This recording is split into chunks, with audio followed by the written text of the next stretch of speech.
talk about true godly characteristics that you should seek in people to surround yourself with. So, firstly, I just want to thank God for this wonderful day and tomorrow because we have no school because of the snow. It's borderline snow, it's more ice than snow, but I'll take whatever I can get. Also, I have decaffeinated coffee because I need something warm to drink because it's really cold in this house. So, have it. It's a really cute mug. You put your hand in here, you're like all warm and cozy. Anyways, I'm getting too wrapped up in coffee.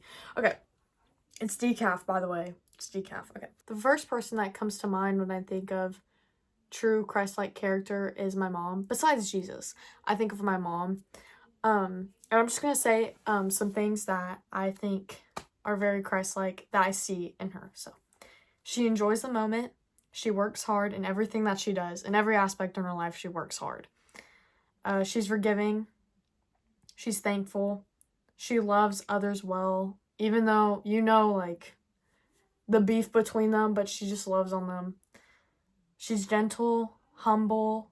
She doesn't respond with anger. I mean, we all have a hard time responding with anger, but she does a really good job of calming herself down. After she gets angry, she calms herself down. Anyways.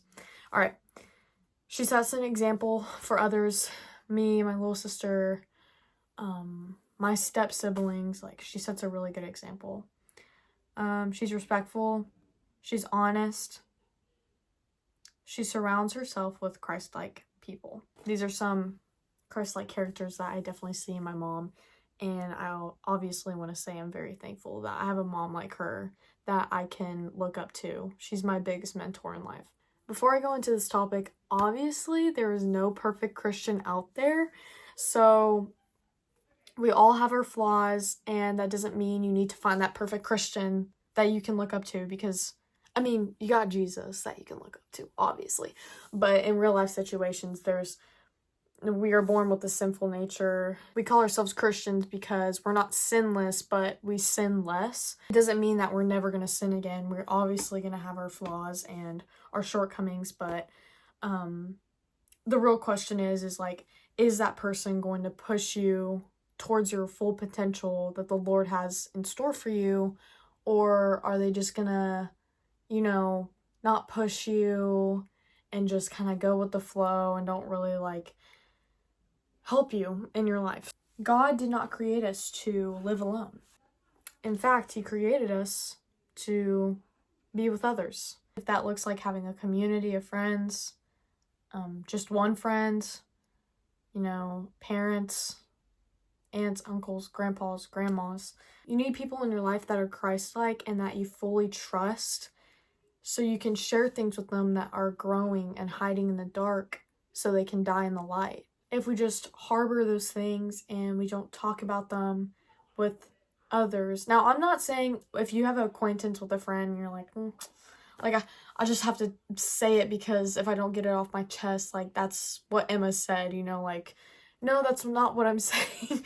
I'm saying find a person that is trustworthy and that you seek mentorship from them.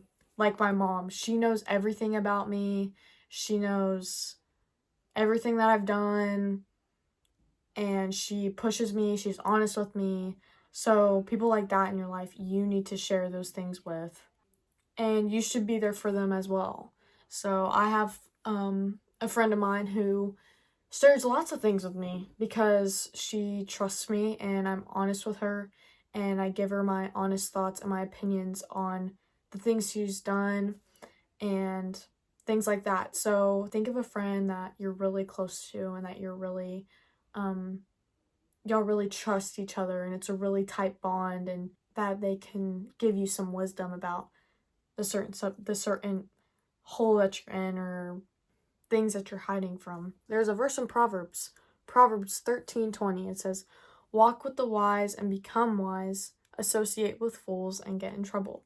So it's basically the natural saying of whoever you surround yourself with, the more you become, or the more you act like. So if you surround yourself with, drug addicts that are on drugs all the time, obviously you're gonna fall into that trap of peer pressure or doing drugs.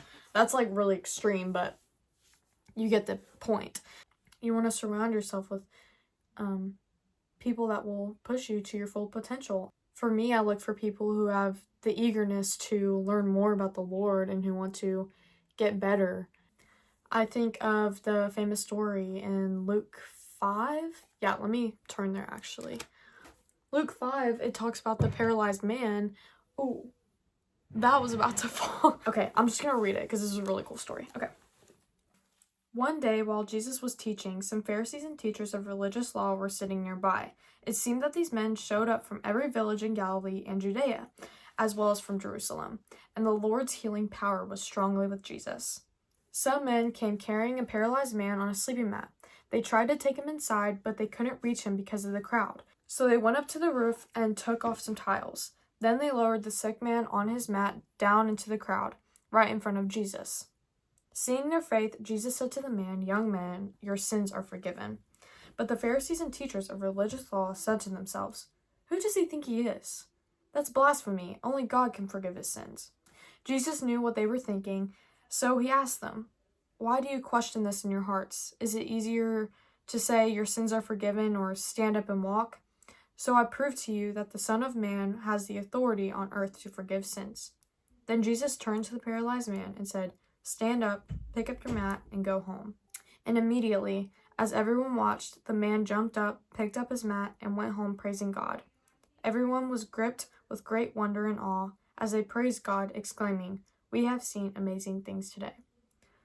This story is amazing. I just love it so much because it teaches so much about friendship and how that plays a vital role in our lives as Christians. This story shows that without his friends, he wouldn't have been healed. And your friends can give you that potential step of like stepping into what God has in store for you.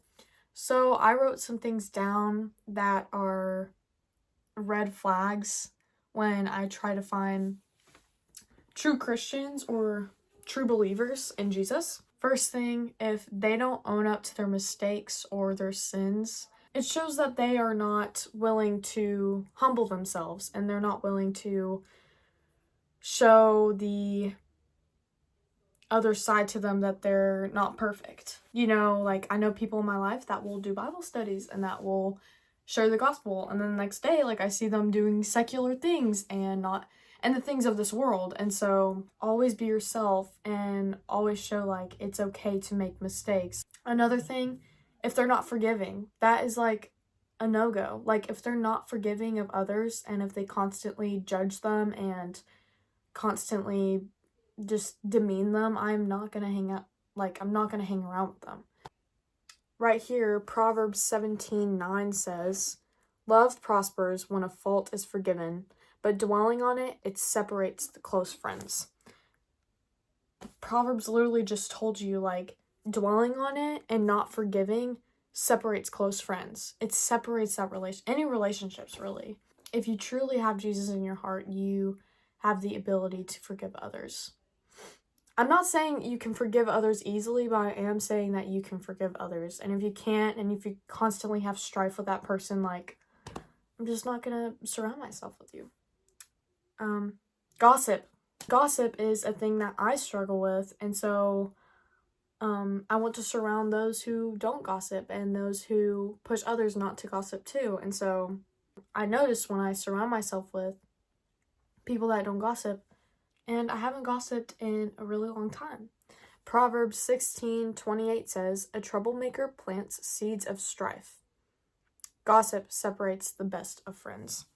Literally tells you, gossip separates best of friends. When they affirm something that is wrong and that is not according to the Bible. For example, if I'm chatting it up with the girls, I'm like, yeah, like, my screen time was like 14 hours yesterday, like, I stayed on my phone for a really long time. And they're like, really, that's hilarious. Oh my gosh, you go girl, slay queen. This is giving me secondhand embarrassment. But it's true. When they affirm something that is not biblically accurate or not biblically true or pushes you farther away from the Lord, that's just a sign that they're not Christ-like people. So with all that being said, think of people in your life that are truly Christ-like and surround yourself with them more and spend time with them more. Create an environment of people or friends, or find a mentor that will push you and that will make you strive to be more Christ-like. Y'all, I ate a bunch of chili and it's like not settling well with my stomach. I'm gonna drink water. I'm gonna drink water for the rest of the day. So please, guys, stay warm, stay healthy, be loving, be kind, be Christ-like, and be there for those who need a good Christ-like friend. All right, y'all have a good day. God bless.